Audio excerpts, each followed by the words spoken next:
നമ്മുടെ മഹത്തായ ഇന്ത്യ രാജ്യം സ്വാതന്ത്ര്യദിനത്തിൻ്റെ 79 ആണ്ട് പിന്നിടുകയാണ്. ബ്രിട്ടീഷുകാരുടെ നൂറ്റാണ്ടുകൾ നീണ്ട കരാളഹസ്തങ്ങളിൽ നിന്ന് ഇന്ത്യ മോചിതമായിട്ട് 2025 ഓഗസ്റ്റ് 15 79 വർഷം തികയുകയാണ്. മഹാരഥന്മാരായിട്ടുള്ള ഗാന്ധിജി, സുഭാഷ് ചന്ദ്രബോസ്, മൗലാന മുഹമ്മദ് അലി,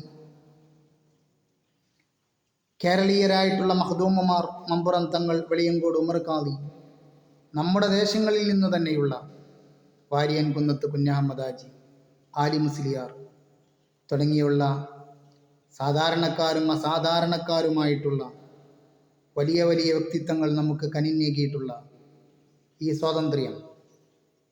സ്വാതന്ത്ര്യലബ്ധിക്ക് ശേഷം ഇന്ത്യ വളരെയേറെ മുന്നോട്ട് പോയി. ആരോഗ്യരംഗത്ത്, വിദ്യാഭ്യാസ രംഗത്ത്, ശാസ്ത്ര സാങ്കേതിക രംഗത്ത്, പ്രതിരോധ രംഗത്തൊക്കെ ഇന്ത്യ മുന്നിട്ട് നിൽക്കുമ്പോൾ പല മുറിവുകളും ഇന്ത്യയെ ഏൽപ്പിച്ചിട്ടുണ്ട് എന്നുള്ളതും നമുക്ക് വിസ്മരിച്ചുകൂടാ. ഇന്നും കൊള്ളയും കൊലയും അഴിമതിയും വർഗീയതയും ഇന്ത്യയെ തുലച്ചുകൊണ്ടിരിക്കുകയാണ്. ഇന്ത്യയുടെ അന്തസ്സിനെ ചോദ്യം ചെയ്തുകൊണ്ടിരിക്കുകയാണ്. സർവസ്വതന്ത്രരാണെന്ന് അവകാശപ്പെടുന്ന നമ്മളുടെ സമ്മതിദാനാവകാശം വരെ കട്ടെടുത്തുകൊണ്ടാണ് ഭരണകൂടം മുന്നോട്ട് പോകുന്നത് എന്ന് ചിന്തിക്കുമ്പോൾ നമ്മുടെ സ്വാതന്ത്ര്യത്തിൻ്റെയും ഇന്ത്യയുടെയും അന്തസ്സത്തിനെ അതെത്രമേൽ ബാധിക്കുന്നുണ്ട് എന്ന് നമുക്ക് ഊഹിക്കാവുന്നതേയുള്ളൂ.